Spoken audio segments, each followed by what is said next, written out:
નમસ્કાર વિદ્યાર્થી મિત્રો, મુકેશ રામોલિયા ડિજિટલ એજ્યુકેશનની અંદર આપ સૌનું હાર્દિક સ્વાગત કરું છું.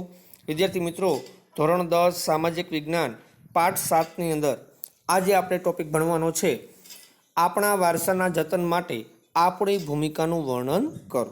તો વિદ્યાર્થી મિત્રો, આપણો જે વારસો છે તો વારસાના પ્રકારો એ બધું આપણે અગાઉ અભ્યાસ કર્યો, અને તમે ન જોયો હોય તો ખાસ આ ચેનલની અંદર પ્લે લિસ્ટમાં જઈ અને અલગ અલગ આપણા જે ચેપ્ટર છે એને તમે જોઈ લેજો. તો વારસાના જતન માટે આપણી ભૂમિકા શું હોવી જોઈએ, દરેક નાગરિકનું કઈ ફરજ બને છે, તો જોઈએ તો ખાસ કરીને ભારતના ભવ્ય વારસાને જાળવવા કેન્દ્ર અને રાજ્ય સરકારો, યુનેસ્કો અને બિન સરકારી સંસ્થાઓ પોતાની ફરજ યોગ્ય રીતે નિભાવી રહી છે. આમ વારસાના જતન અને સંરક્ષણ માટે સૌથી મહત્ત્વની બાબત આપણા સૌની જવાબદારી છે. એટલે કે આપણો જે ભવ્ય વારસો છે, ભારતનો જે ભવ્ય વારસો છે, એની જાળવણી કરવી, એનું સંરક્ષણ કરવું, એની માવજત કરવી એ કેન્દ્ર અને રાજ્ય સરકારની તો ફરજ છે જ. સાથે સાથે યુનેસ્કો જેવી જે સંસ્થા છે વિશ્વ લેવલે, તો એ પણ સંસ્થા એ ભવ્ય વારસાને જાળવવા માટે પ્રયત્નશીલ છે. ત્યારબાદ બિન સરકારી જે સંસ્થાઓ છે, દરેક નાગરિકની પોતાની ફરજમાં પણ આવે છે. તો આ બધા જ વારસાના જતન અને સંરક્ષણ માટે સૌની મહત્ત્વની બાબતો અને સૌની જવાબદારી હોય છે. તો વિદ્યાર્થીઓ તરીકે પરીક્ષાની અંદર ખાસ આઈએમપી પ્રશ્ન કહી શકાય તો એ રીતે પરીક્ષામાં પૂછાઈ શકે કે વારસાના જતન માટે વિદ્યાર્થી તરીકે તમારી ભૂમિકા શું હોઈ શકે. આ રીતનો પ્રશ્ન ફેરવીને પૂછાય છે. ગયા HSC બોર્ડની અંદર ખાસ આવા પ્રશ્નો બહુ પૂછાઈ ગયા છે. તો વિદ્યાર્થી મિત્રો, ખાસ તમે એને ધ્યાન રાખજો. તો વિદ્યાર્થીઓ સહિત દરેક વ્યક્તિ અજાણ્યા જે સ્મારકો હોય, સ્થળો હોય, પુરાવશેષોને ઓળખી તેની જાળવણી અને સંરક્ષણમાં મદદરૂપ બને. એટલે મતલબમાં ભારતના સૌ નાગરિકો છે, દરેકની ફરજમાં આવે છે કે આપણા જે સ્મારકો હોય, સ્થળો હોય, પુરાતત્વ ખાતાના જે કંઈ અલગ અલગ સાઇડો છે, આ બધાને આપણે ઓળખી એનું જતન કરી, એની જાળવણી કરી અને એને સંરક્ષણ આપવું જરૂરી છે.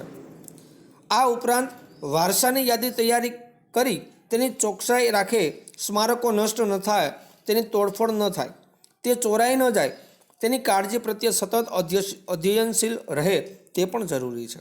કેમ કે આપણો જે વારસાની એક યાદી હોવી જોઈએ એ તો છે જ, જોકે પરંતુ લોકોને એ જાણ થાય, લોકો એની ચોકસાઈ રાખે, ત્યાં લોકો હરવા ફરવા જતા હોય તો એને એ સ્થળને ગંદુ ન કરે, જે આપણા સ્મારકો છે એ નષ્ટ નાબૂદ ન થાય, કોઈ એને વિકૃત ન કરે, એની તોડફોડ ન કરે. આ બાબતો પર પણ તમામ નાગરિકોએ સતત અધ્યયનશીલ રહેવું જરૂરી છે. સ્થાનિક કક્ષાએ જે શાળા અને કોલેજો અને બિન સરકારી સંસ્થાઓ દ્વારા ઐતિહાસિક સ્થળોના પ્રવાસ, વક્તવ્યો, ચર્ચા સભાઓ અને પ્રદર્શનો યોજી આપણા વારસાને લગતી સમજ આપી લોક જાગૃતિ કેળવાય તે જરૂરી છે. ઘણા ખરા લોકો એવા પણ છે કે જે નિરક્ષર હોય, ઓછું ભણેલા હોય, તો એને આવા વારસાની ખ્યાલ હોતો જ નથી. તો આવા વારસાને જો આપણે લોકજાગૃતિ કેળવવી હોય તો સ્થાનિક કક્ષાએ શાળા કોલેજો દ્વારા કે બિન સરકારી સંસ્થાઓ દ્વારા આવા ઐતિહાસિક જે સ્થળો હોય એનો પ્રવાસ, એના વક્તવ્યો, ચર્ચા સભાઓ, પ્રદર્શન યોજી આપણે આપણા વારસાને ખરેખર લોકજાગૃતિ કેળવવી જોઈએ, જેથી કરી આપણો વારસો આપણા લોકોને ખબર પડે. ઘણા લોકોને એનાથી જ્ઞાત નથી હોતા, તો આ માટે ખાસ પણ પ્રયત્નશીલ રહેવું જોઈએ. ભારતના ભવ્ય વારસાના ઐતિહાસિક સ્મારકો, શિલ્પ સ્થાપત્યો, કલા કારીગરના જે નમૂનાઓ વગેરે એકવાર જો નષ્ટ થઈ જાય પછી તેની મૂળ સ્થિતિમાં આવી શકતા નથી.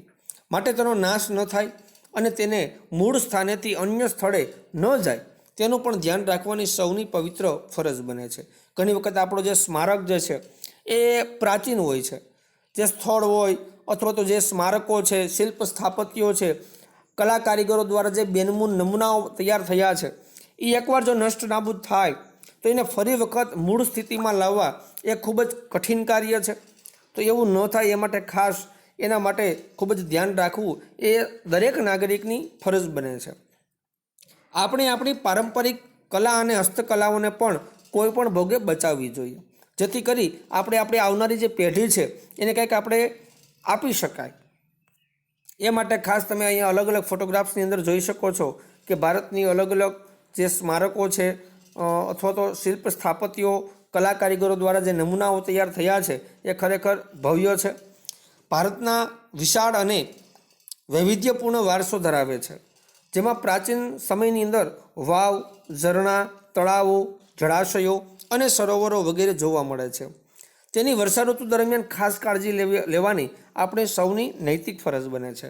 તો આવા વાવ હોય, ઝરણા હોય, તળાવ હોય, જળાશયો હોય, સ્મારકો હોય, સરોવરો હોય, આવાને ખાસ વર્ષા ઋતુ દરમિયાન જો એમાં કાળજી રાખવામાં આવે તો ખરેખર એ નષ્ટ નાબૂદ ન થાય, વિકૃત ન થાય, ગંદુ ન થાય. એટલા માટે સૌની ફરજમાં આવે છે. દાખલા તરીકે તમે જોવા જાઓ તો ધોળકાનું જે મલાવ તળાવ, મહેમદાબાદનો ભમરીયો કૂવો, જૂનાગઢનો નવઘણ કૂવો, પાટણની રાણીની વાવ વગેરે, આ બધા જે કૂવા અને વાવ છે એની આપણે સાર સંભાળ રાખી એની માવજત અને કાળજી રાખવી જોઈએ.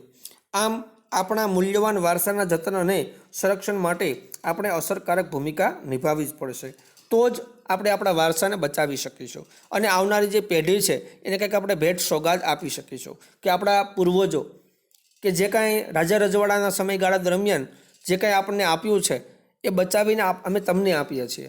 તો એ ભવ્ય સંસ્કૃતિને, હજારો વર્ષ જૂની સંસ્કૃતિને એ લોકો સાચવશે, એને બચાવશે અને એમાં કાંઈક નિત નવું ડેવલપ કરશે.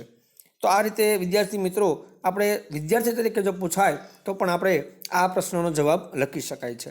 તો વિદ્યાર્થી મિત્રો, તમે આ ચેનલમાં નવા હો અને આ ચેનલને હજુ સુધી સબસ્ક્રાઈબ ન કરી હોય તો પ્લીઝ એને સબસ્ક્રાઈબ કરી બાજુમાં બેલમાં ઓલ પ્રેસ કરી અન્ય વિદ્યાર્થીઓ સુધી એને શેર અને લાઇક કરવાનું ના ભૂલતા.